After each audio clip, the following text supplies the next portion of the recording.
Hello and thanks for joining us. Now, with all this royal news doing the rounds, it's only right I've got my own king and queen in the studio. It's Denise Van Houten and Alan Johnson. On today's show, boobs. 80% of women aren't wearing the right size bra for theirs, so bra expert Katie Weir is here. She's helped support the assets of people like Kim Kardashian, haven't you? I sure have. I saw an image of her in the press, guessed her bra size and sent her some bras. I don't need this. I do it all with my eyes.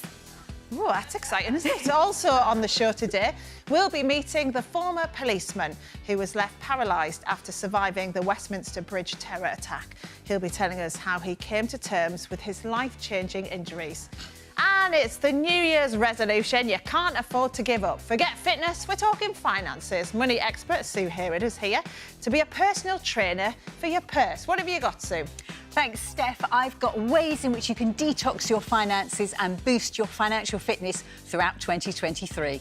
Lovely. And you can always bank on him for a good meal. Freddie Forster's here. I hear you're trying to curry favour with this one, love. I am indeed. So I've been looking at what's on offer in supermarkets, and there are some great deals on prawns. I'll be putting them to good use in my prawn curry served with cauliflower couscous. And it costs under £5 just for 4 people. So, perfect.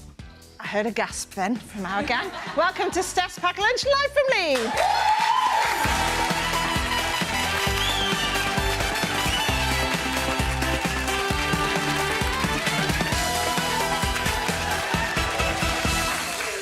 The bow tie's back, Freddie. Yeah. One of my New Year's resolutions this year, bow tie for every show. Every show? Yeah. It could only be one show, I don't know, but hey, I'm here now. I'm here now. You never know, you never know, you never know. Well, it is lovely to see you in your bow tie. Thank you. Right, let's have a look at some of today's top stories. So they say dogs are man's best friend, but should they be kept on a lead? I'm asking because one woman has shared how she was terrified after 2 dogs who were off their leads attacked her pet Cavapoo when she was walking on the street. Let's take a look at what she said. The 2 dogs looked at each other, they locked eyes, and I cannot stress how quickly this happened. Within seconds, they were running, both of them for us, for Hugo. What I saw was a savage mauling on an incredibly helpless dog. The 2 dogs were bitten into him, jaw lock. Nothing anybody did could get these dogs to let go. As far as I'm concerned, I believe these dogs wanted to kill Hugo. Oh, it's traumatic, isn't it? And you can see how emotional it's making her there as well. But what, I mean, Denise, I can see from the shock on your face. Obviously, this is surely a rare occurrence for these types of things to happen. But what do you think about this idea of dogs on leads? Do you think they should always be on a lead? 'Cause you've got dogs. I've got 2 French bulldogs, a 4-year-old and a 2-year-old. I do keep my dogs on a lead. I've got a flexi lead. Only when because they've been trained at the moment. They've got a dog trainer, so they go off and they only in a safe space will the trainer let them off the lead. I personally do think it is wise to keep them on a lead in a public space.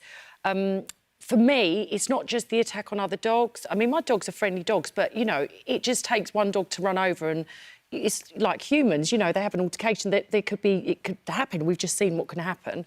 But also young children. My partner's got a 3-year-old and I find it really scary when a big dog comes running over and you instantly want to protect, but, you know, you've just seen how quickly it can turn. So I do think in public spaces, I feel safer if they're on a lead. Yeah. And I keep my dogs on a lead for that reason. Louise, you don't agree with this, do you? You think dogs should be allowed off the lead? I think it's a risk assessment situation and responsible dog owner situation. But with my dog, from the age of 2, he's 12 and a half now, he holds the lead in his mouth and he will stay by my side and he's not interested in anything that he sees. However, if he's on the lead, I've got more chance of being pulled out of my chair if he does see something, because from what I can see from him, he feels more of a threat when he is on the lead. So for me, it works. But if I saw big dogs or if I saw children, absolutely, I'd take the lead and put my brakes on. Yeah, because you've got a staffy, haven't you? Yeah. And I mean, they can be quite scary looking to some people, can't they? They really can, but actually, he's a bit of a therapy dog with our organisation. He's a bit of a mascot. Yeah. But they were bred to be nanny dogs, believe it or not, and they're amazing with children. Yeah. See, the thing is, though, right, as someone with a kid who's never had a dog in my whole life, I don't know whether that dog's going to be nice or not. Absolutely. And the thing that I get scared of is particularly, like, when I'm out with my little girl and, like, we're in a park or an open space where there's a dog not on the lead, is if they run over to us and we don't know what's going to happen next. And the owner might say to me, oh, they're friendly. But I don't know what that means, you know what I mean? What, is friendly going to be a little lick? Because I wouldn't like that, to be honest. Is friendly going to be jumping up at me? I don't know. But even if it's a big dog and they jump up, they can knock a toddler over, which is what I'm fully aware of. Because my dogs, although they're small, they're strong dogs, little French bulldogs, and they could knock a toddler over if they both jump at the same time, which is why I'm really careful to keep them on the lead. In my little girl's nursery, they, because of lockdown and everything, they looked at loads of ways to try and help her age group with, like, communication and you know, adapting to being out in the world again. And they brought dogs and other animals into the nursery for them to, like, just because she was really afraid of them when we first were back out again. And it was really good because now she's a lot better with dogs by just, because we don't have one, but her just having this one in nursery. And I remember a teacher saying she started at the back of the dog and just, like, patted the back of the dog, and then as eventually, over weeks and weeks, it made herself round to the face of the dog, and you can now look at the face. But you had an incident with Tristan, didn't you? I mean, Tristan loves dogs, and he really wants to have a dog at home, and bless him. And I think it's a collective thing, personally, between the dog owner and obviously the public, you know? I mean, Tristan, we were in the park, you know, about a few months ago, and he just basically ran towards a little dog, and the dog sort of wanted to play and jumped on him and then sort of had a little wrestle on the floor. It was nothing malicious, but obviously you could see where he was slightly scared, and I was obviously slightly scared. But I also believe that, you know, as a dog owner, you know the type of dog that you have, OK? I think if all dogs are off leashes, I don't think it's the way forward. I think you, as a parent of a child, you have responsibility to be near your child as well, to let them know, listen, you don't just run towards dogs, you speak to, you ask the owner if it's OK to go and touch the dog or stroke the dog. So I think there's certain things that you can do, but I think it's a collective thing, and we must work together. That's a good point, actually, about teaching kids about it as well. Alan, do you think dogs should be on leads all the time? Should it be law that they have to be? The law says they should. As a former postman, don't ask me for a neutral view. Dogs. But actually, bylaws in all urban areas say the dog should be on a lead. The problem is people don't know that, and if they know it, they ignore it, and it's not enforced. So I think the way to do it so that there's no ambiguity about it is to say in urban areas, in parks, in town parks and city parks, they should be on a lead. End of story. I mean, that is the case, but you need to reinforce that. But what about, like, fields and beaches and things like that? In rural areas, it's different. But you'll see most bylaws on beaches will see dogs are only allowed on the beaches in certain times of the year. And most of the year, they're not allowed on the beaches. So it's a question of people knowing the law. There's a huge increase in dogs and a huge increase in the number of attacks on... We used to joke about... It used to be a bit of a cartoon joke about postmen being attacked by dogs. It's not a joke anymore because people get maimed and injured. So I think Freddie's right. The only exception to he's raises a point that I hadn't thought of about if you're in a wheelchair.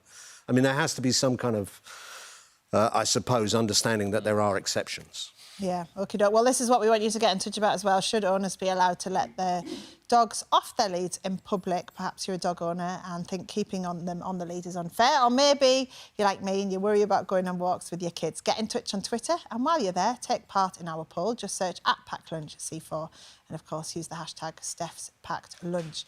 Right, I want to talk about getting old now, because a high-profile cancer doctor and senior medical advisor in the States has said he will refuse any medical treatment once he turns 75. He said he wants to avoid cheating death and die before he gets old. Now, as the resident old person, Alan... I'm going to set my dog on you. We love you, Alan. We love you. We love you. Thank you. You'll all get there one day. Yeah, I hope, This is a guy called Zeke Emanuel, who's a really, really famous advisor. Now, he advises Joe Biden, who's 80, by the way. So he's definitely not saying that all useful life is finished when you're 75. Yeah. He's got a very valid point, one which I agree with, actually, is that when he gets past 75, he's only 65 at the moment, he doesn't want, if he's got pneumonia, he doesn't want to get antibiotics fed to him. If he's got cancer, God forbid, and there'll be lots of people watching this who are living with cancer, going through the treatments. He is saying, personally, if he gets past 75, he doesn't want to go through chemotherapy and all of that.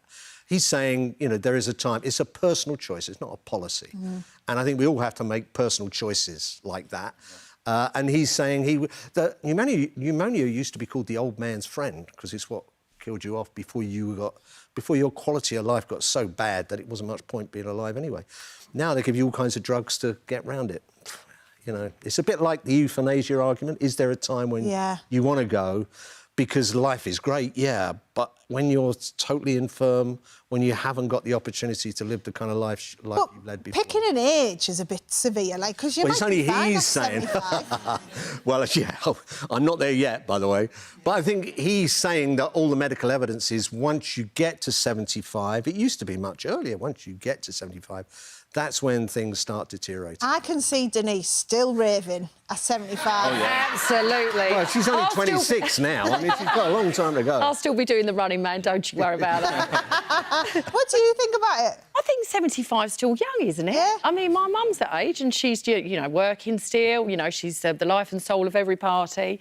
I think it is a personal choice, like you said. Like, if you're diagnosed with a terminal illness and you don't want to go through a certain treatment. My grandmother actually refused to have chemotherapy. Yeah. She had breast cancer and she just said, I don't want to go through that. So then I get it. But I feel like 75, like you said, it shouldn't be an age, a number, really, because it's a bit of an odd thing to do, isn't it? To just... Yeah, I agree. I think it's a personal choice, but I think also, you know, when you get to that sort of age, you've also got to think about your family as well, you know, your kids that you may have as well, you know, in terms of how they're going to feel. You suddenly say, you know what, I don't want any more treatment, you know. My mother passed away quite close to that age, you know.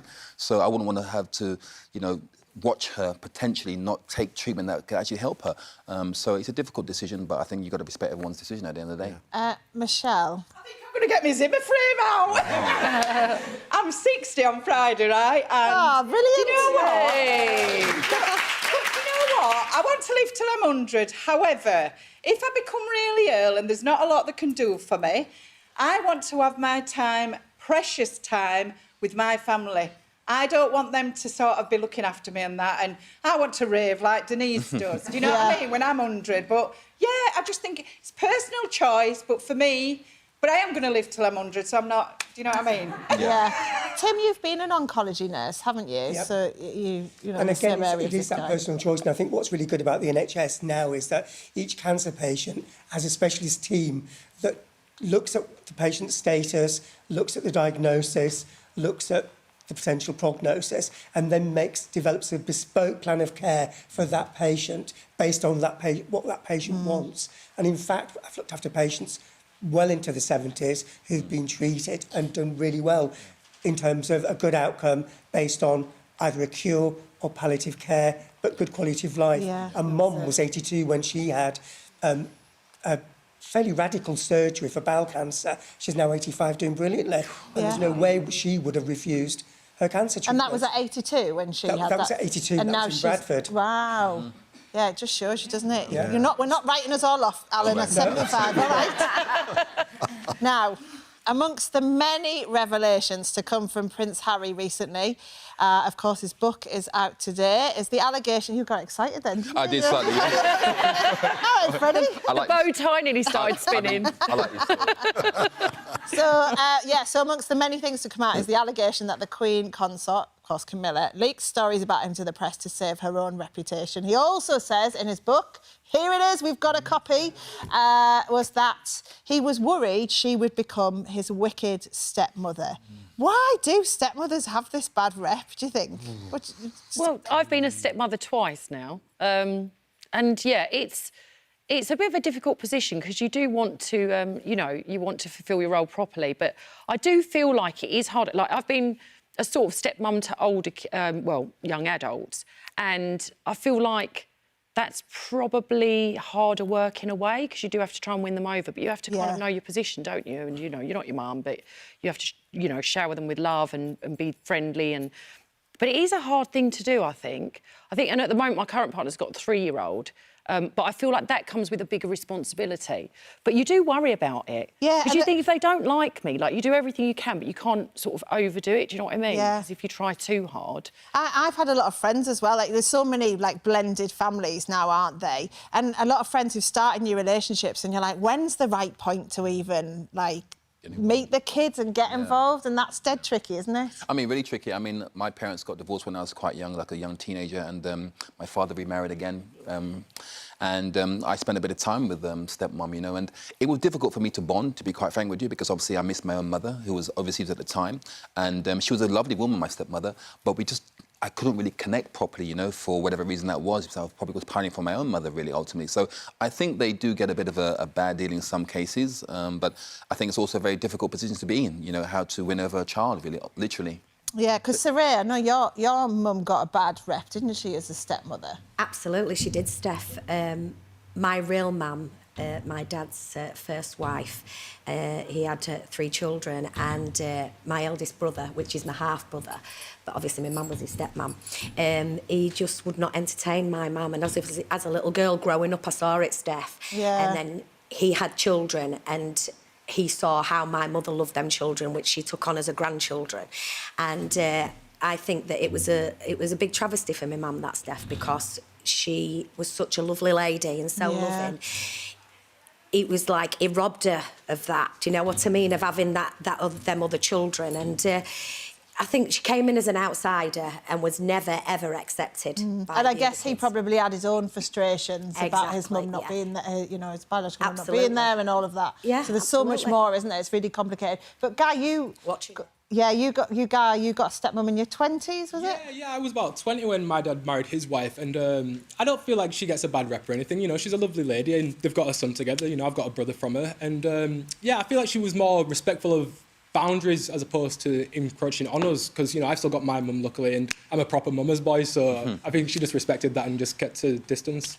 Yeah. It's all the fairy tales, isn't it, Alan? Well, that's the trouble. I mean, the word wicked normally comes in front of stepmother in all the fairy stories you read. I always played them in the school plays, by the way. I don't know why, but I was always cast as the wicked stepmother. That doesn't surprise me. You're basically wicked, McGovern.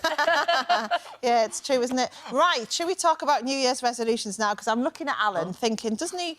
How many days in are you into dry January now? I'm into day 8. Yeah. Wow. You get applause for very little on this programme. Hang on a minute, but it's the 10th of January, so did you just decide to start it a few days in? Yeah, once New Year was over. As I was drinking that last glass of port at 2 o'clock in the morning on New Year's Day, I thought, do I really need this? Yeah, because I mean, I think New Year's resolutions, it kind of divides people, doesn't it? I've noticed everyone's become tragically January. That's what I call it. Really? Well, everyone's suddenly like new year, new me, and I'm not. Gonna stop. I mean, good. I'm definitely not. I mean, personally, I don't go for that. I mean, I have certain goals that I set myself every year, really, but I think it's just about that. It's just who I am, but no real definitive sort of resolution. I stick no. Because today is the day that most people trash their New Year's resolution. You see. Really? Yeah, I know that. Yeah, it is. But don't you think January is the worst time to try and set yourself? But this is it. I just think it's such a hard month to get through. Don't you think? After all the festive season, you feel on a bit of a low.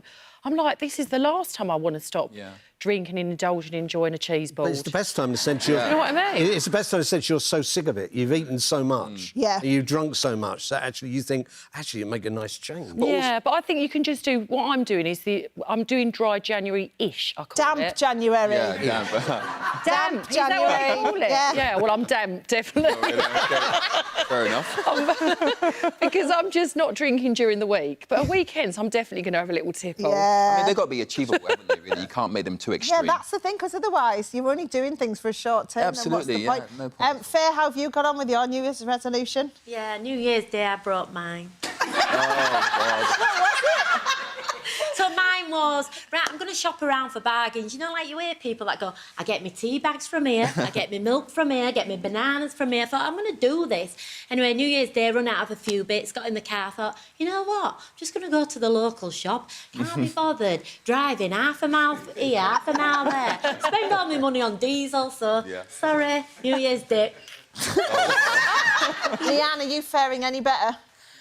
I've never done dry January, and I thought, oh, this will be good, because I felt absolutely disgusting in December. I really went for it with everything. Yeah. And I thought, new year, new me. I've never done New Year's resolutions, dry January, and then I thought, hang on a sec, I've got, like, my old works night out Christmas do, like, that were Friday. So I was like, right, I'm going to do dry January, except from Friday. And then I was like, hang on, I'm at an 80s weekend at the end of January. I was like, so I'm going to do that then, and apart from then, and then I'm thinking, like, my brother is baby gender reveal is next week, so do you drink for that one as well? Basically, like, everything's a celebration if you wear a party hat, I think. So if it's not a celebration, I think I'm doing dry January. Yeah, you're also a damp January girl. Apart from that, I'm doing really well. Don't you think it must be rubbish to have a birthday in January, I always think? I've got 2 friends who've got birthdays in January, and I feel so sorry for them because people don't want to go out, they don't want to drink. So I was the only one there. And then people are doing vegan January as well, and that makes it trickier. And you know, vegan January, coming for you. What's it called again? January. I'm always worried I'm going to get that wrong. There we are. Right, still to come. She's got hundreds of thousands of followers online. Elisa Rossi is taking over the kitchen with a guide to the food that she says cured her acne. Also on the show, we'll be meeting the man who survived a terror attack on Westminster Bridge in London 6 years ago. Chris Stephs was left paralysed by the attack. He'll be telling us his story after the break.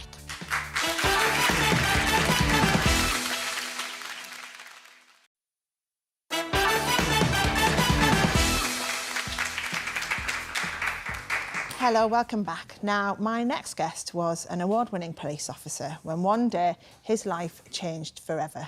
Chris Stephs was paralysed from the chest down when he was hit by a van being driven by a terrorist during an attack on Westminster Bridge in 2017.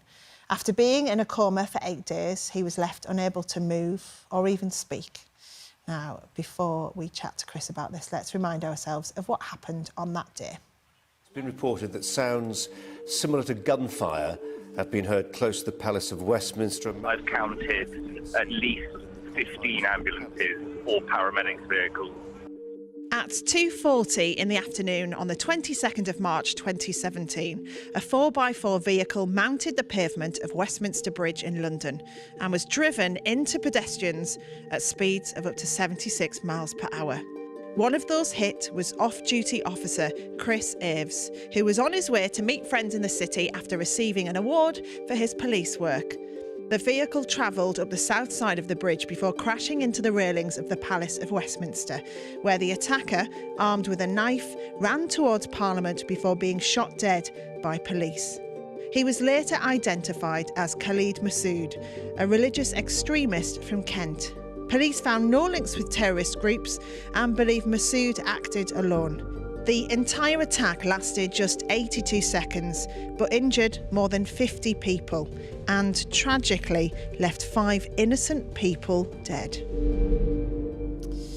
Chris, thank you so much for joining us. How does it feel, like, seeing that back and knowing that's kind of your story? And I think for me, watching back there, it doesn't really bring back any memories because I was in the coma for 7 or 8 days. The brain is a very, very powerful tool, and I have no memory of it, no memory of the event. So when people talk about it, it doesn't bring back any kind of like emotional anger or anything like that. I feel as though, yes, that was me then, this is me now, and I just look forward, not back. Yeah, and maybe that's a good thing then. 100%. Yeah, because I mean that day, as I mentioned in that, you were getting an award for your police work. You know, you're out having a great time, and then and for you, it was a moment where it was just pure coincidence that you happened to be there at that point, wasn't it? Yeah, definitely. I was in New Scotland Yard receiving my award. We came downstairs in the lift, and there was a sliding doors moment where I'd left my umbrella upstairs. And I had to decide, do I go back and get it, or do I contact someone to bring it to where we was going? And that was the choice that I made. And because of that, those extra 60 seconds that were taken could have changed everything that day. Yeah. And do you think about that a lot, or are you of the focus of, no, that it's what's done is done, I've just got to move on? What you just said. Yeah. What's done is done, I've just got to move on. I've now got to use my platform, should we say, to help you know, inspire is a big word, but to go out there and show people that, as I said, that was what happened to me. I was left in a position where I was given a 0.5% chance of getting feeling back and movement back to where I am now. Yeah. And everything that I'm doing now. And tell me about that recovery, because it's been an incredible one for you, hasn't it? Because when you woke up from that coma after 8 days, you weren't able to move or speak, were you? Nothing at all. No, I had the breathing apparatus still with me. I was like using my mum as she was saying the alphabet, and I was like squeezing her hand every time she got to a certain letter to try and spell words, try and communicate with her.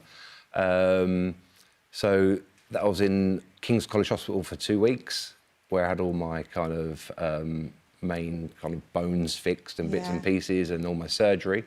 And then I was moved to a rehabilitation spinal unit hospital called Stoke Mandeville. I was there for about 8 months.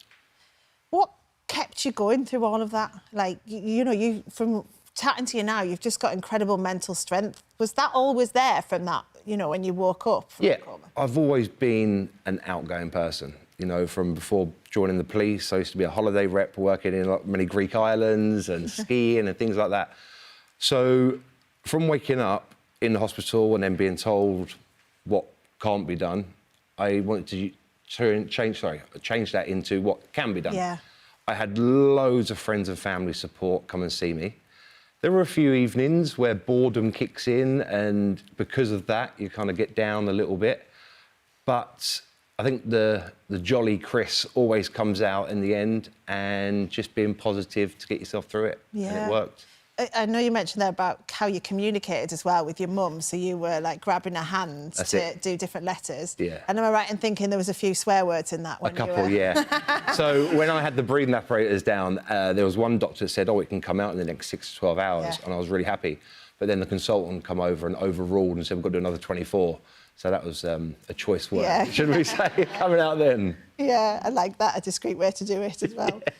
So you know, you talked about your recovery and things, but obviously and you mentioned your mum as well. It must have been so tough for your family too through all of this. Yeah. They must have been so worried about you. No, definitely. Yeah. You know, obviously when I was in King's College, my mum, my dad and my partner at the time come up and stayed local. They were there for the whole 2 weeks.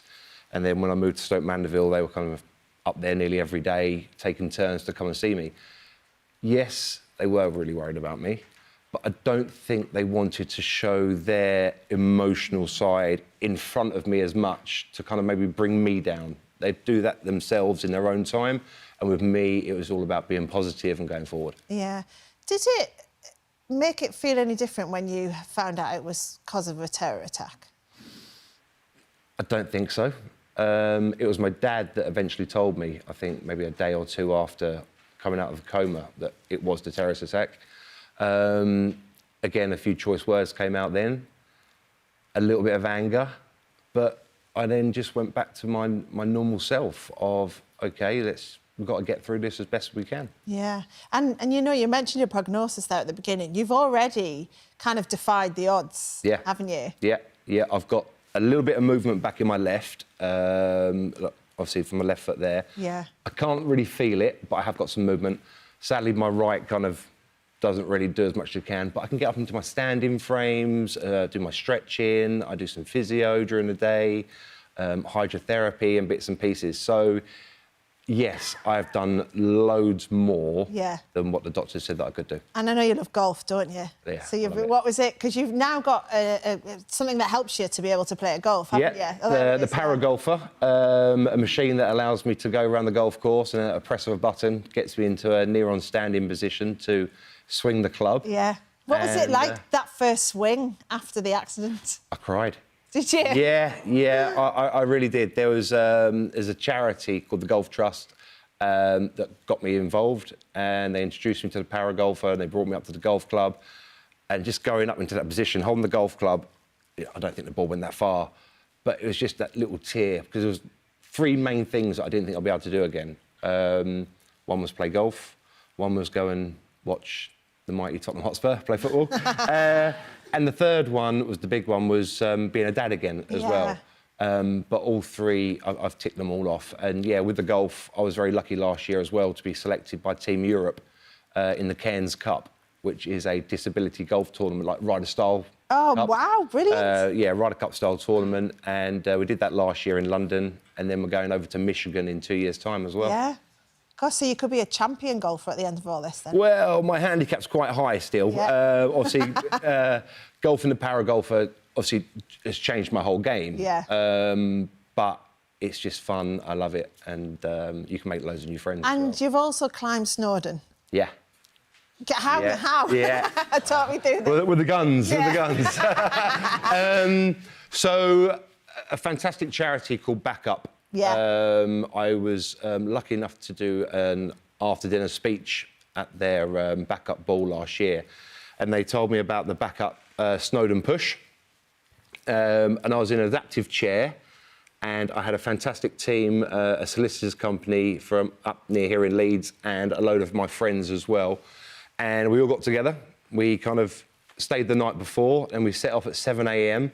And with myself pushing on the wheels and the team pushing the poles and pulling the poles, we made it up to the top of Snowdon and down again. I bet that felt good when you got to the top. Oh, it was amazing. Like, obviously, I've got a video of me filming myself at the top. The views were amazing. Yeah. But it was just more of a, I've done it. I've proved so many people wrong to think that someone in a wheelchair can get to a top of, you know, I think it's the tallest peak in England and Wales, and we made it. Yeah. It was tough going down. It got really busy, so we kind of went off onto the old rail track. So, like, coming down, I was kind of like rattling, like kind of on the way down sort of thing. But, yeah, it was phenomenal. Holding your Spurs top the whole way through that as well, I see. Got to get it in there. Got to get it in there. What would you say to anyone who might be watching, who might be, you know, struggling with any kind of disability they might have, or something that's just stopping them from, you know, having that positive outlook you've got? I think the big thing, first of all, is trying to use the charities that are available. Backup offer, you know, physical support, emotional support. They offer mentors. You've got other charities like the Spinal Injury Association, the SIA. There's Aspire as a charity. If you're struggling, try and get in touch with someone. Pick up the phone, go on the internet, Google it. The charities are there, and they can offer, as I said, the emotional support, the physical support. I know it's tough to say to someone, just be positive, because mentally that's not always easy. Yeah. It's really not.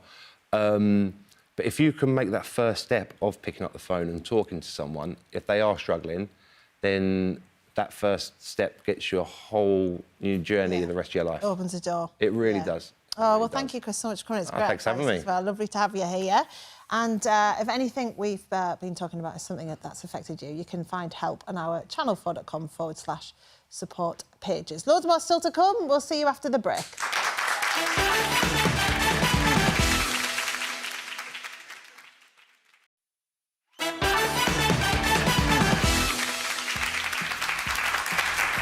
Hello, welcome back. Thanks for joining us. So, we're getting naked. Ooh. Well, I'm not. Our lunchmates are. Yeah, they are preparing to strip to talk bras, because it turns out millions of women are wearing the wrong size. So we've got a masterclass in finding your perfect fit. Now, before you strip off, you might want to make sure your skin is looking the best it can, and my next guest can help with that. After years of battling cystic acne and with medication and creams of all sorts, Elisa Rossi says changing her diet helped cure her skin problems, and she's here with a guide to the ingredients she says we all need to be eating. Oh, lovely to see you, Elisa. Thanks for coming in. So tell us a bit about what it was like for you then. So how bad was your skin? Yeah, it was pretty bad, I have to say. After I stopped the contraceptive pill and moving to London, my skin just started to break out like it never did before. I never had acne when I was a teenager. I was 23 at the time, so I was really kind of confused on what to do, what not to do. And yeah, it really affected my confidence, definitely. Yeah, it really can't it, when you've got skin, even if it's something that someone else might not notice. When it's on your face, you just panic, don't you? And think everyone's looking at it and looking at you. And yeah, it's really hard. I went through a really spotty stage when I was about 17, and then I went to see a doctor to see if I could get any help. And they said to me, it's not anything to do with diet. Because I said, is there anything I'm eating? So how did it come about that you changed your skin through your diet? Well, I've tried everything. I went down the medical route. I tried antibiotics. I tried all kind of skincare products, and nothing really worked for me. I know for some people do work. For me, it just didn't.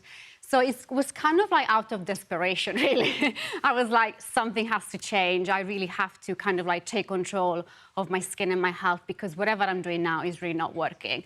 So I really just started researching into diet and lifestyle and how can that have a massive impact on your skin. Yeah. And that's when I came across a plant-based diet. And so then you've kind of got 5 things, haven't you, that you think we should be eating that make a big difference? The plant kingdom is abundant with foods that are incredibly good for you and for your skin. But to narrow it down, I got my top 5 skin ingredients. So we're going to start with kale. Kale has risen massively in popularity in the past few years, but for all the good reason, because even just 1 cup of kale will exceed your daily recommended amount of vitamin C and vitamin A. Vitamin C is that vitamin that supports collagen production. So collagen is what keeps your skin nice and bouncy and glowy.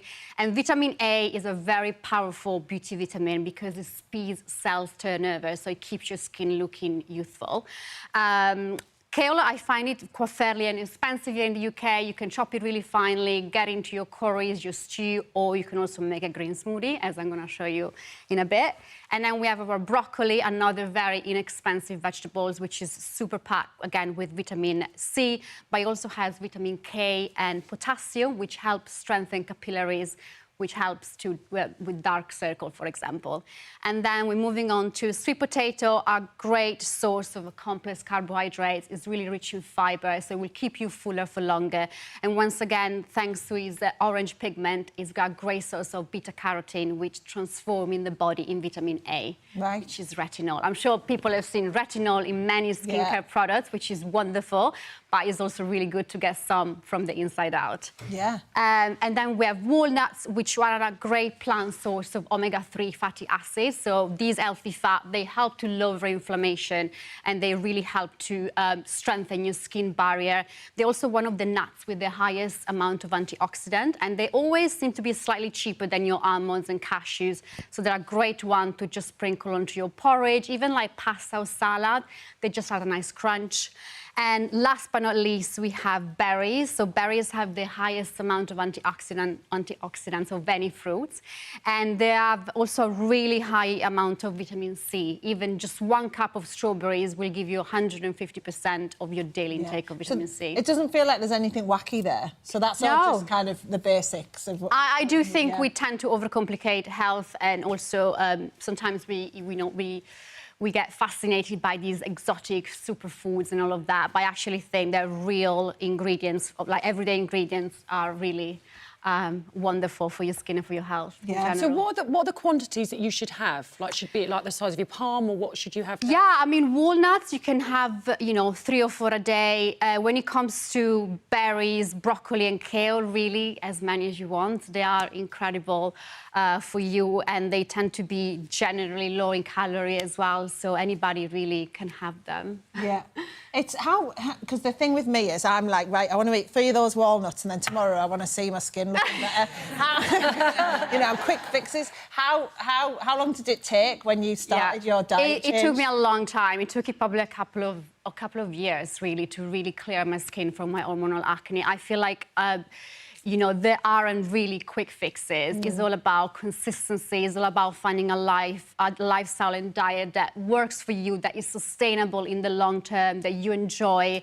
And, that is really kind of the key, I think. Yeah, I like the idea of having the smoothie that you've got, because obviously trying to incorporate these into cooking every day is not always possible, is it? Especially travelling everywhere. 100%, yeah. So have you got everything in this smoothie? Yeah, so I like to call it my green goddess smoothie because there's so much goodness in it. So you got your kale and you got cucumber and celery, so 3 different types of vegetables in there. You got your banana, which is a great source of fiber, and that is what's going to make the smoothie taste nice. It's going to make it nice and creamy. And then we got some source of plant-based protein in the form of hemp seed, some healthy fats. In nut butter, you can use peanut butter. That's nut butter? Yes. I've never heard of that. What's that? Like almond butter or peanut butter. You can just use any that you like. I got you. And then we got some lime juice for a burst of vitamin C, some ginger for incredible anti-inflammatory properties. Yeah. And all you have to do is literally chuck all the ingredients into a blender with some water and just blend it up. This is a bit too healthy for you, Steph. But is this a meal replacement? No, or is it so just... I sometimes have this for breakfast. So if I have this for breakfast, I'll have at least 2 bananas because I obviously want to be full until lunchtime. And the protein from the hemp seed and nut butter will also keep you fuller for longer. It is thick, isn't it? You see, whenever I try occasionally to do a smoothie, I find like that looks like, oh, yeah, you can drink that easily, but they're quite thick and it is hard to drink a whole one, isn't it? You can add more water if you like, if you find it too thick, and then it will be a bit runnier as well. Yeah, and you've got a lot of recipes like this, haven't you, in your new book? Yes. Looking fabulous. Over 110 delicious, healthy, plant-based recipes, which I hope people can include into their lifestyle and diet. They're all very easy to make, so anybody can make them. Yeah. Do you ever have days where you don't eat healthily, though? Oh, 100%. It's not about perfection in any way, shape or form. Whenever I'm out and about, I travel, I go out for a meal, I just, enjoy. But when I'm at home, I try to, get all my goodness in. Yeah. What I need is you to basically live at my house and make me one of these. Yes, deal. And close the local kebab shop. Oh, Elisa, thank you so much. It's been lovely to have you here. Thank And you. it's great drinkers. Well, now still to come. It's day 2 of our chef's supermarket steals. Freddie's using prawns that cost less than £2 to make a super simple curry packed with flavour. And what's lunch without BAPS? Our lunch rates are serving up the full Monty as they prepare to get their kit up, all in the name of finding the perfect bra. We'll see you after the break.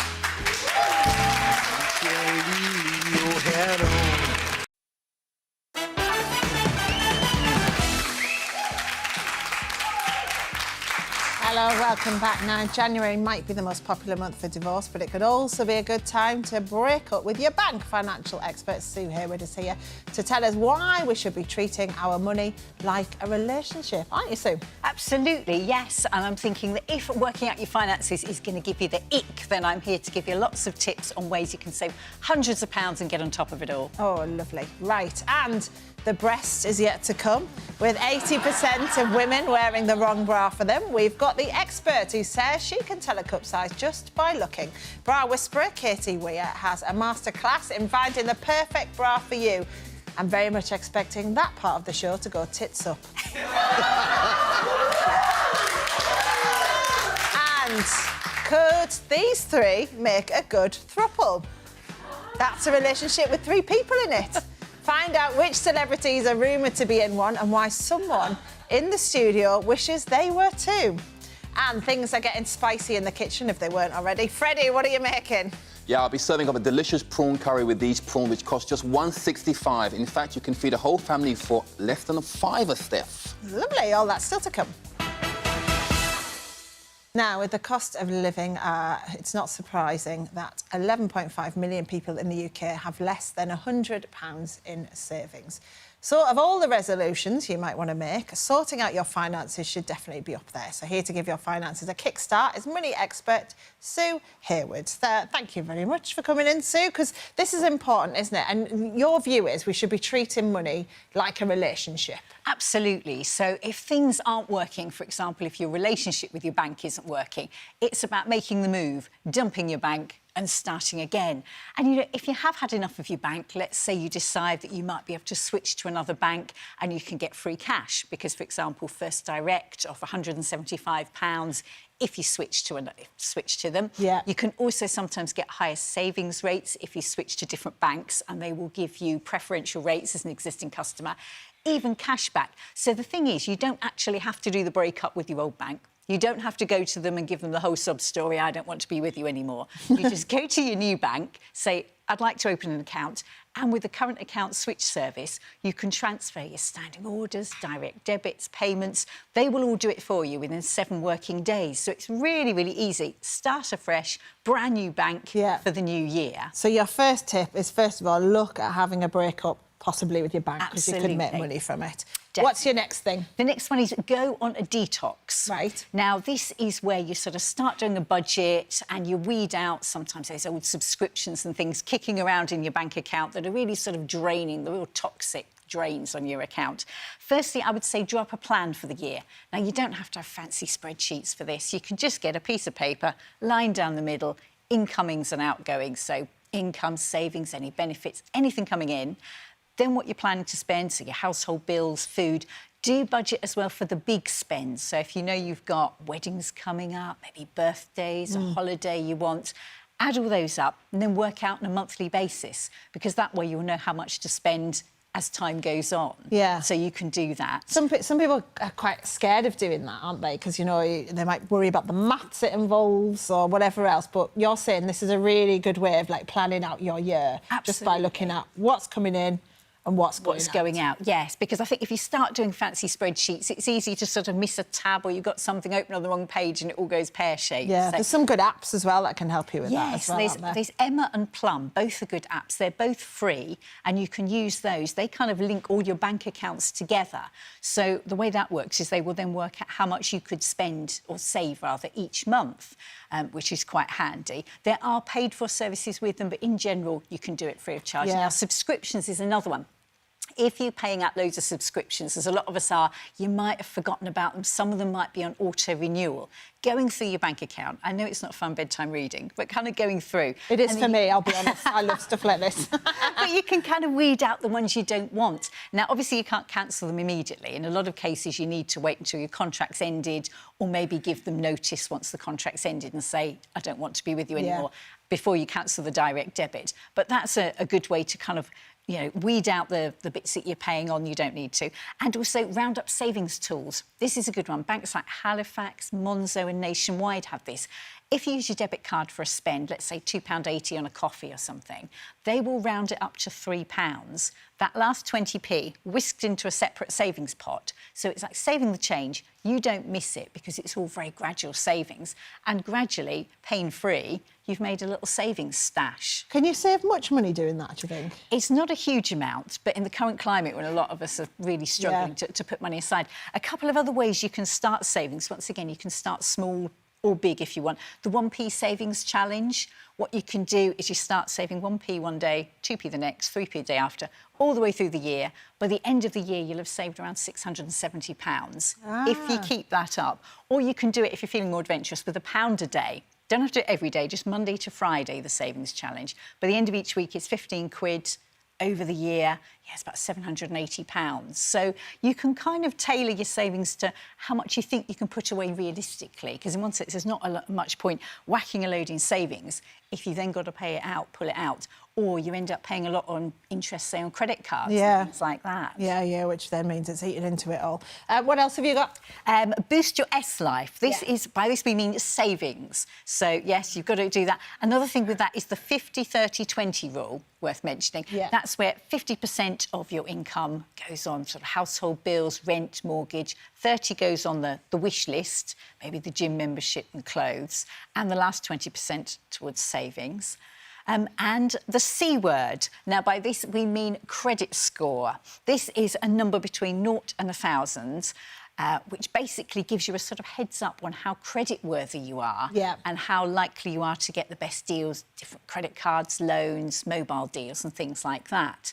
Now, the numbers vary according to which of the credit reference agencies you're with. Could be Equifax, Experian or TransUnion. They all do the numbers in a slightly different way, but you can get your credit score free. This is really important. You can get your credit file and your credit score free, and it's worth checking this every year simply because you keep tabs on what's on your file. Now, your credit report is sort of like a little financial CV, if you like, a snapshot of where you are.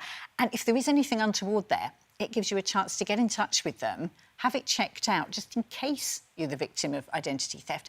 And if you split up with a partner recently and you've had shared bank accounts and shared mortgages, it's a way of having what's called a note of disassociation put on there, which says, we're going solo, separate finances, I'm not with that person anymore.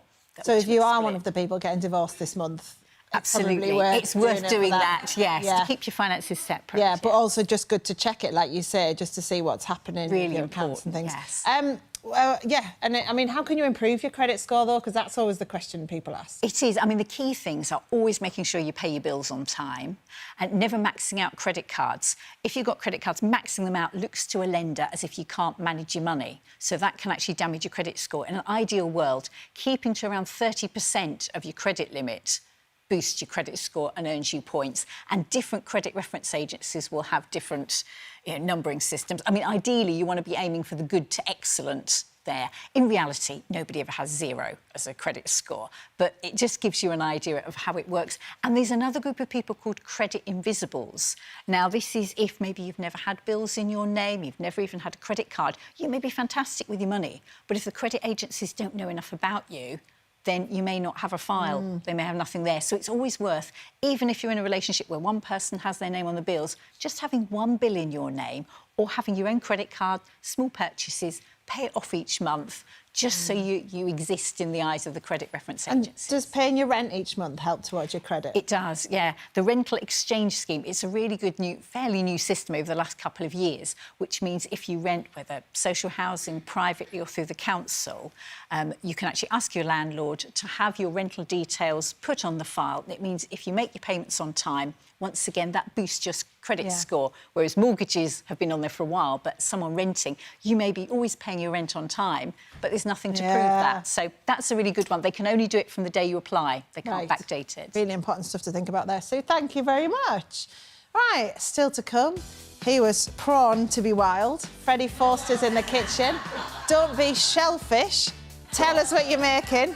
I'm making a delicious prawn curry. I'm using some supermarket prawns and a delicious cauliflower couscous, all under £5 for 4 people. Oh, lovely. And we're sorting your balconette from your bralette with our underwear expert, Katie Weir. She's here to tell you why you're probably wearing the wrong type of bra.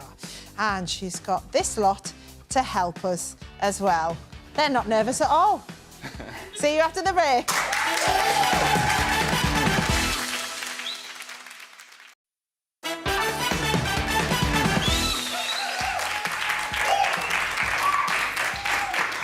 Hello, welcome back. If you're only just tuning in, you've chosen the right part to watch because we're about to strip off.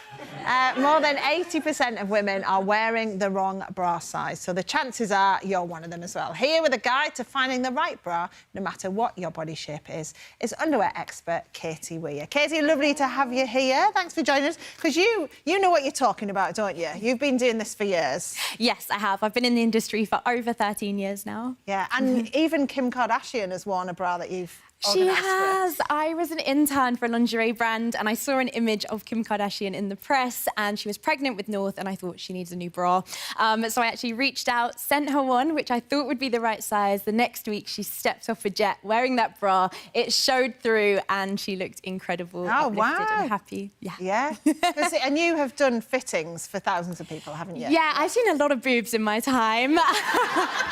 And I've actually got the name The Bra Whisperer because what I can do is bra fit just by looking at women. I don't really need the measuring tape. Yeah. Wow, that's incredible, isn't it? So, yeah, I'm going to start with some transformations that we've been doing. Great, and our lunchmates have been roped into this. Yeah. They've all volunteered, I should say. Yeah.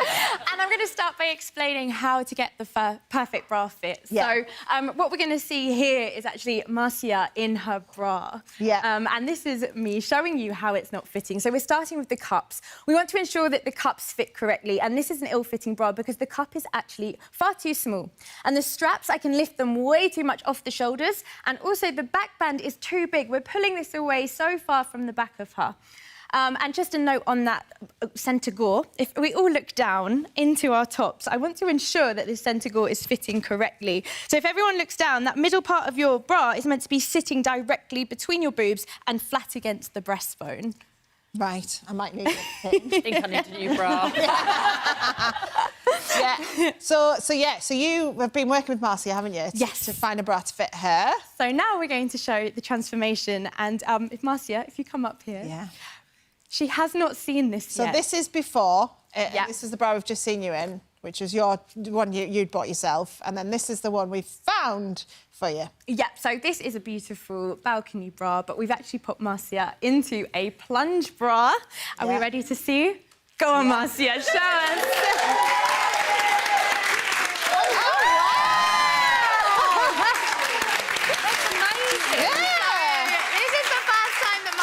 Seen the bra.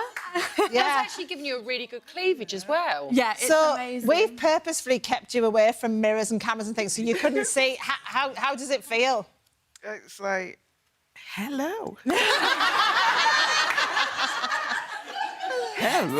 now Marcia is actually wearing a 34C. So we've gone from that 36A to a 34C. We've taken you down a back size and up 2 cup sizes. And we can see on the sides we have much more coverage, and the plunge bra is really bringing her in.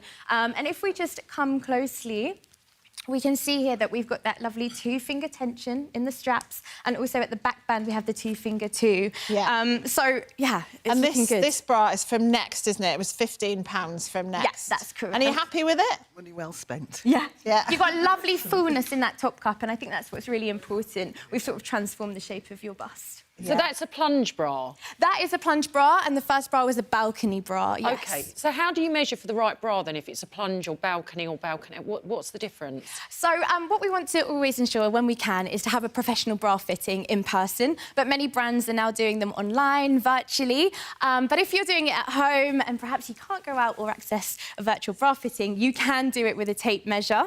So I'm just going to show you now how we can get a few measurements. So, Marcia, I'm just going to come over your bust. And what we want to ensure is that we go right up into the breast crease, as I call it. So we take the tape measure and we pass it right underneath the boob. And it's really important that we are holding this firmly because we want the bra to fit firm to the bust. You do it over the arms as well?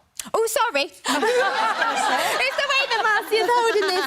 This is why we do it by eye. Yeah. So we do it right underneath the bust. Sorry about that. But and then we just hold it here. So we get that measurement under the bust. I was trying to cheat and make it look like Oh, you don't need to, Marcia. We've gone up 2 cup sizes. We're happy. And then we do it on the other side. So we bring that right around. Sorry, it's a little hard. There we go. But then how do you know which design suits your bust shape, then? So we're going to talk about that with Michelle in a moment. OK. I'm going to show you. But you take those 2 measurements. We do the under bust and the over bust. And then there's many calculators online that you can use to take those 2 measurements to find your perfect fit. So it is really simple, but the key is tension in that measuring tape to ensure that we're getting a good fit. Yeah, brilliant. Thanks, Marcia.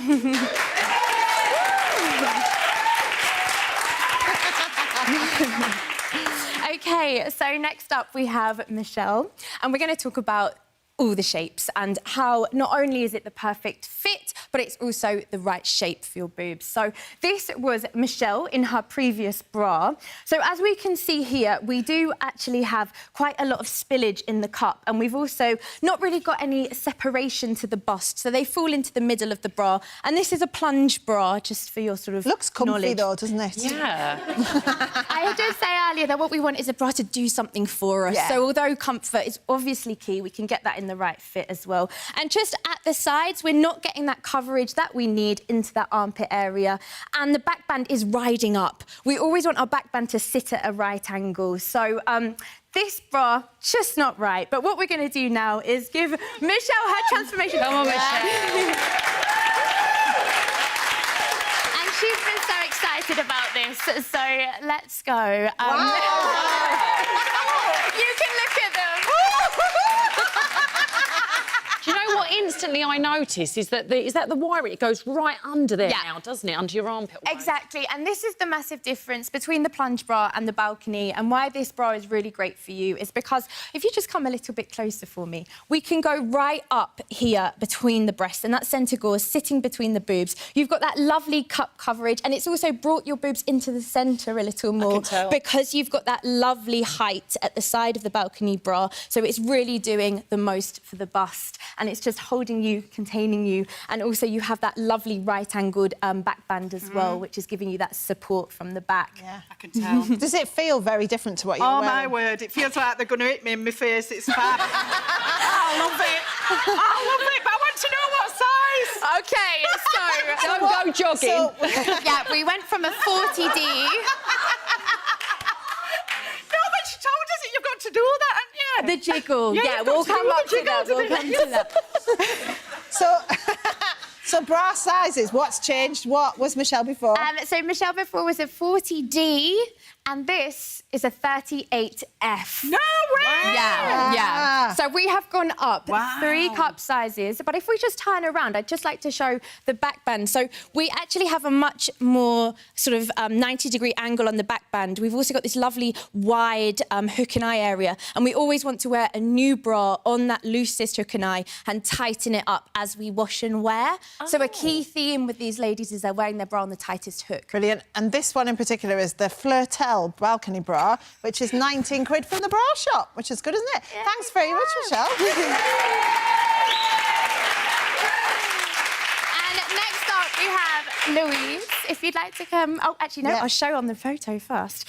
So, Louise, you love to wear sports bras. You're pretty sort of athletic. And here we have a soft cup bralette, which is a real popular style for ladies with a smaller bust. So what we were going to show today is how actually wearing a cup size and back size bralette really helps to get shape, uplift and feel supported and secure, but still having that comfort level. So at the moment, Louise is wearing a 34B, and we have transformed her, so if you'd like to come forward.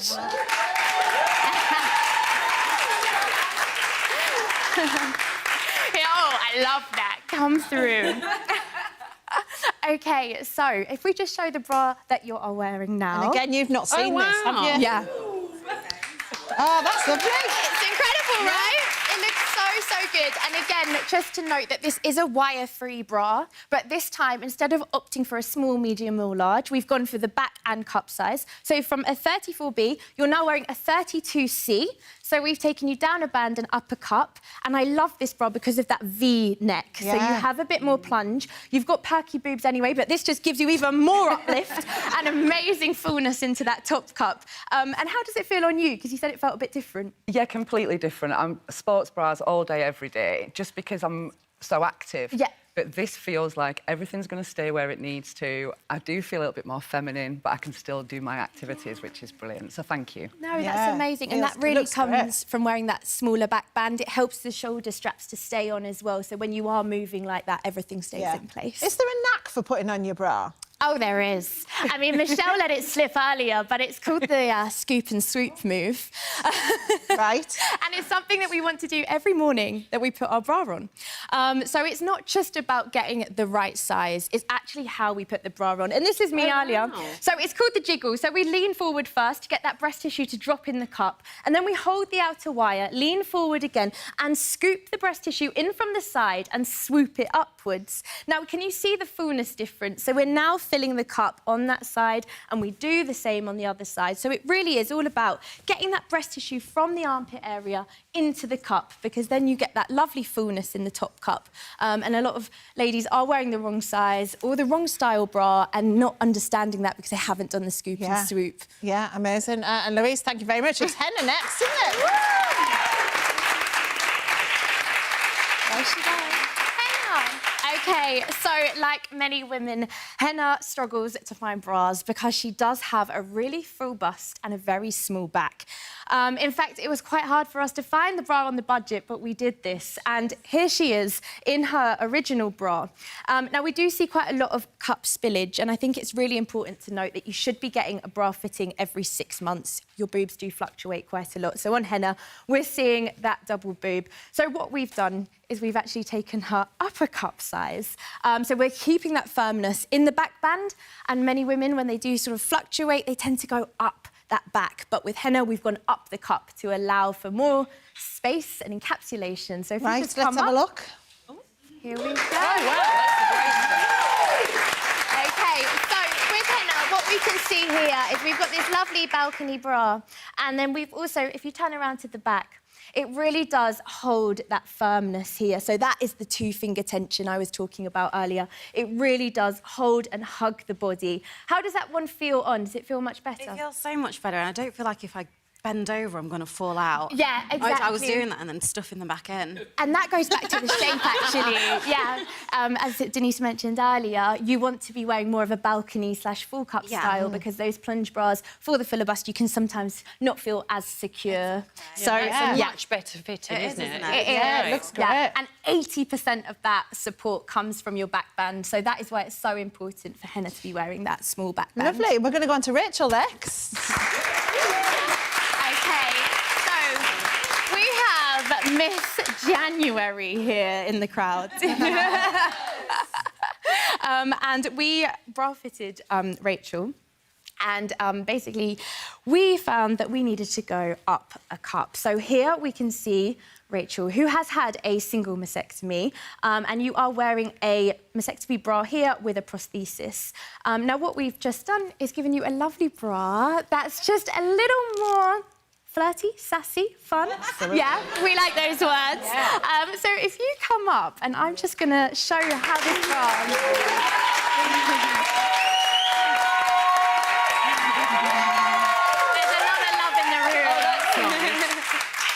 Here we have it. The difference is amazing. So what is so beautiful about this bra is the fact that we now have the cup coverage on both sides.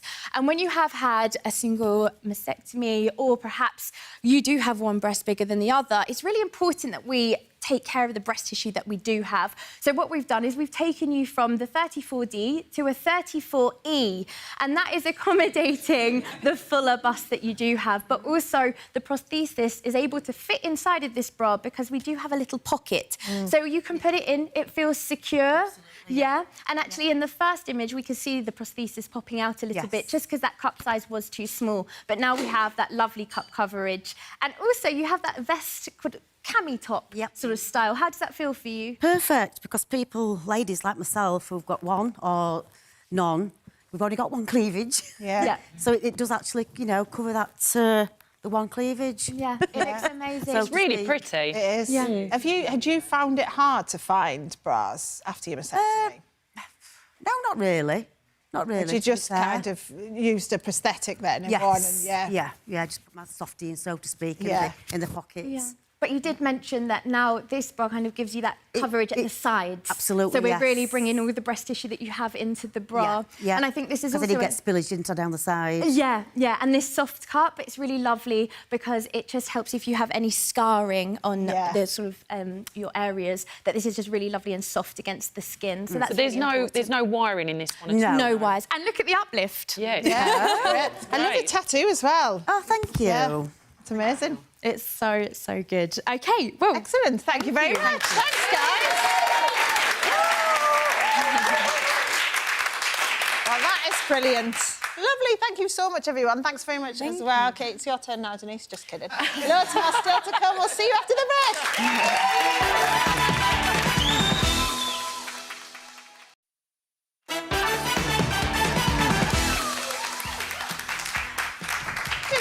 Welcome back. Now, here is a controversial topic. Basically, a mum has said online that she told another kid off in a soft play area because he was snatching toys from her kid. The other mum of the other kid, so not the one who was doing the snatching, then went over and shouted at her for telling off her kid. Is it ever OK to tell off someone else's child, Denise? Oh, it's a tricky one, this one, isn't it? I don't think you should ever shout at children anyway, and especially if they're not your own. I think it is fine to say, oh, you shouldn't do that, but I'd be a bit Would you cautious. do that while the other parent's there as well? Like, if you could see another parent not doing anything? I think I'd probably speak to the parent first and then just say, would you mind having a word? Because I think maybe perhaps your kid's gone a step too far. Try that first. I feel like you've got something to say about Yeah, Freddie's desperate. I'm desperate to get in. No, I definitely agree with that. I think, I've had a situation with Tristan where, he's gone a bit haywire and vice versa. And I feel as a parent, you've got to go to the parent. I don't believe you should speak to a kid or shout at the child or tell them off. I think you should go to the parent, explain what happened and then do it that way. Otherwise, you could end up with a real mess, to be quite frank. See, I was in the other situation the other day at Soft Play where it was my little girl who was naughty with another little kid, because I'm teaching her about sharing, clearly not very well. So I was trying to explain to her, I was like, you need to share with the other little girl. And she just looked at me, and the other parent was there, and she was lovely because she didn't say anything. She just left me to it, to say it to my child. But then my little girl did not accept this and picked something up and flung it. which then hit another kid. Oh. So then I was like, Oh, God. this is the most embarrassed I've ever been, possibly in my entire life. Yeah. What do I do? So then I was like, I'm going to really have to tell off my child now, but sometimes I just don't feel equipped for actually the job that I've got. Yeah, but I know the think feeling. when it comes to toddlers, like your little one, I think it is acceptable. You know they're going to do that. You do see them arguing, don't you, over toys, and they don't understand boundaries or anything at that age. So I think it is acceptable. So you shouldn't be embarrassed. Every parent goes through it. Yeah, but I didn't know how much to tell her off, if you know what I mean. Yeah. I was like, should I really go for it to prove to the other parents that I am an adequate parent and I do care? Yeah. Or is that going to then frighten my little girl? Just hiding the balls in the soft play. Yeah. Do you know, have you ever had that where you go in the balls in the soft play and you can't get out again? All the time. Oh, my God. It's one of the second most humiliating thing that's happened to me in my life. Just there, like, hello. The worst is when you try and leave and you can't find your shoes. You've done that. You have to go home in your socks. What's the soft play? I'm sorry, what is Soft this? play. Oh, right. It's what you used to do in Westminster. That was hardball. Do you want the great-grandparents' point of view Go on, now? go on. Yeah. I think absolutely you've got to... Tell them off. Perhaps not shout, unless they're kind of standing on top of a wall and you need to sort of tell them not to push the other kid off. Yeah. I think part of the problem it wouldn't have been thought of that you shouldn't say something to them 20 years ago. Now, part of the problem is you will feel like you have to be self-contained and you shouldn't step in. Of course you should. That's the whole point of a civilised society. Is that you should say something, right? Well, there's comments as well to talk about, aren't there? What are they about? We were talking about whether dogs should be off the lead in like public spaces. Dale on Twitter thinks dogs should be allowed off the lead. He says, as a dog's owner how your dog is, so you should be able to use common sense to judge how it reacts to other dogs. Daniel thinks they should be on a lead. He says a dog owner shouting, "Don't worry, she's friendly," from 100 yards away, whilst their dog careers towards mine is rubbish. Just be responsible and put their lead on. I agree with that. Claire on Twitter says her son, who was only 2, was knocked to the ground by a neighbour's dog that ran onto our front garden and driveway. The owner just said that the dog was being friendly, but my son was petrified of dogs for years, which is what we talked about with young kids. And Becky says the immediate recall is a must, and well-behaved trained dogs are fine anywhere, whatever the breed. What's the immediate recall? What's that? Well, that's when you call their name and they come straight back to the owner. Right. So the minute they run off, which is what my dogs are currently being trained to do. Yeah. But do you want to know? We did do a poll. So they've been voting in our poll, and the results are in. 25% think dogs should be allowed off the lead, but 75% thinks they should be on a lead in a public space at all times. Interesting. Freddie, back on your lead now. Back on my lead now, yes. This is my domain. So, we're going to do a lovely sort of prawn curry here with some cauliflower couscous. So all this week we're doing dishes using ingredients from supermarket deals. Okay, so I'm using some freshwater cold prawns, which are going to be for £1.65 for 150 grams. So it's a lovely packet, enough for 4 people. So on the graphic on the screen, you will see that with a lovely comparison between all the supermarkets out there. So shop around and you find the right deal because there are lovely deals out there. That's a big difference. It's a big difference. And Lidl have got a wonderful deal here.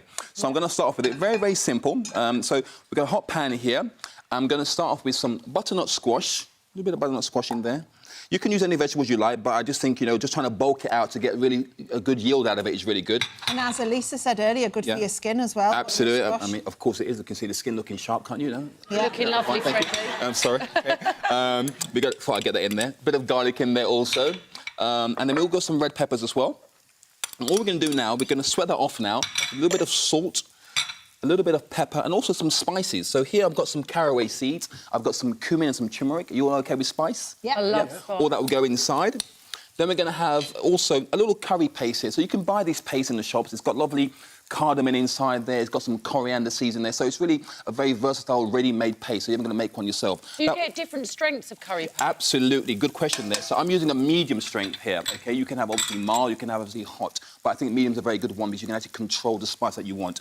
So we're going to sweat that down now for about a good 3 or 4 minutes. And what you do with that, you want to start cooking the vegetables and also allow the spice to come out and to smell and to get the flavour really sort of moving around. So that's what we're doing. Are those spices the types of things where you can have just buy one packet that's pre-mixed? Yeah, you can buy one packet that's pre-mixed or you can buy individuals, really. So it's really up to you. So once we sweat that down, imagine that's like 3 or 4 minutes now, we're going to add a little touch of water so it's not so rich. That goes in there. And then also we add some coconut milk, all right? Coconut milk straight inside here. And all we do, we bring that to the boil. and then we allow that to simmer for about a good sort of 15 minutes, that in order to sort of cook the vegetable, so it's semi-cooked, which is really very important. So that's over there now. So what I've done, I've got some that I've already done earlier on, obviously. So that's been cooking for 15 minutes time. And I'm gonna leave that here now, getting nice and warm. Now for the famous part of the dish, I think this cauliflower couscous is genius. So what I've got here, I've got some raw cauliflower here, and we're going to make it into like a type of a couscous in terms of texture and how it looks. So you can do it two ways. You can actually just use a raw cauliflower and you grate it on the thinnest part of the grater, and it resembles couscous. So you could do it that way. Or you can actually use a blender with all the little florets inside here, and then all you do, you just pulse it. So this is low carb as well, isn't Very it? low carb, actually. And then you give it like a few seconds, and it comes out, and it looks very much like couscous. So what you do now, you just take into a bowl a little bit of butter inside, a little bit of salt and pepper, a little bit of butter, a touch of water, not the water there, a bit of water from here. And then we just take the cling film, and then that goes on top. And then instead of cooking it on the stove, just, you know, to use up energy, in the microwave for about 3.5 minutes, and it comes out beautiful and soft. Well, not too soft, slightly al dente, but perfectly cooked. So that while you're actually making your beautiful curry, you can go back to that later on. So you're saving time. Can I ask you a question about your prawns? Absolutely, please do, yes. Yeah, please. How should you, if you buy a bag of frozen prawns, how should you defrost them correctly? Do you defrost them in the fridge, or can you take them out? Absolutely. The perfect way to defrost things like that is in the fridge. If you leave them out, you're leaving yourself open to sort of bacteria and stuff like that. So take them out the day before, put them in the fridge, and then they're perfect just like that. So what I'll do now, once it's nice and hot, the sauce, I put the prawns inside. And a little bit of coriander also. Does buying cheaper prawns change the quality?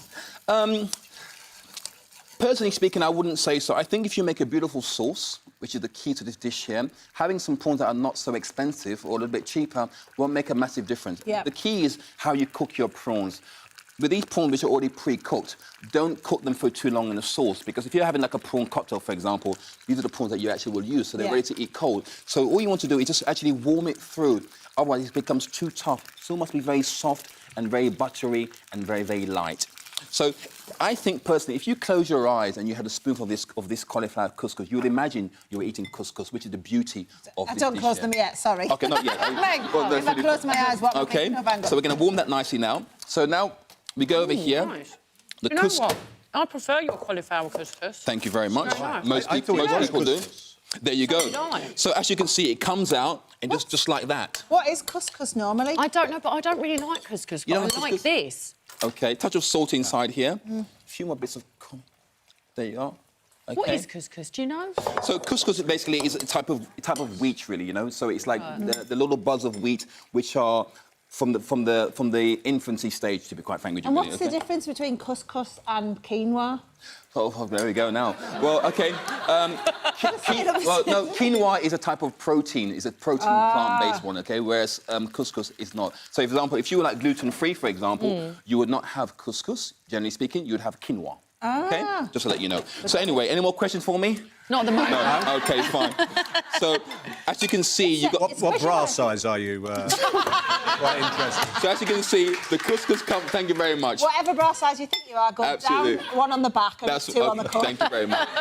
So we take that out now. I think you're going to really like this, Steph. You think so? Sounds lovely. Bit of coriander on there. So it's very simple, very, very simple, very, very fresh. Mix that together. Have a little taste. It's very important. Do you like it, Alan? Yeah, very nice. Then. Sorry. Did you just add frozen garden peas? Yeah, so frozen garden peas in there. And the beauty of it, like I said, it's very, very cheap, cost-effective, and you can make a wonderful meal, and it serves 4 people for under a £5. You can't go any wrong than that, to be quite frank with you, really. And you could leave olive oil. You could probably leave the prawns out if you wanted to, just as a veg one as well. It could be a vegetarian one, indeed. A few bits of coriander on there. And there you are, Steph. Thank you very much. That looks Please enjoy. wonderful. Thank you very much. Oh, so good. Freddie, this is banging. Really lovely. For sure. As you see, my prawn curry is easy to make. If you want a reminder of what to do, just go to our Instagram page and search at Pack Lunch C4, where you find all the recipes our chefs make on the show. Gorgeous. Enjoy that? Absolutely delicious, isn't it? Fantastic. Lovely. Thanks very much, Freddie. You're very welcome. Yeah, thank you. Right. Join me tomorrow. We're going to be myth-busting anti-ageing products with Dr. Ophelia Verach. Do you use any anti-ageing products? Not at all, Steph. No moisturiser? No. Why would I? Well, just because you look good. Yes, you do. She'll tell us all which ones are actually worth spending your money on. Plus, I'll be revealing who the new permanent host of Countdown is. Oh! They'll be joining us live in the studio to tell us all about it. That's going to be hard for them to be in the studio and then get to the Countdown studio afterwards. And I'll be chatting to author Jane Fallon about why deceit, revenge and dating were the inspiration for her latest book. Join me, Russell Kane, Justine Greening and John Waite. See you tomorrow at 12:30. Bye-bye.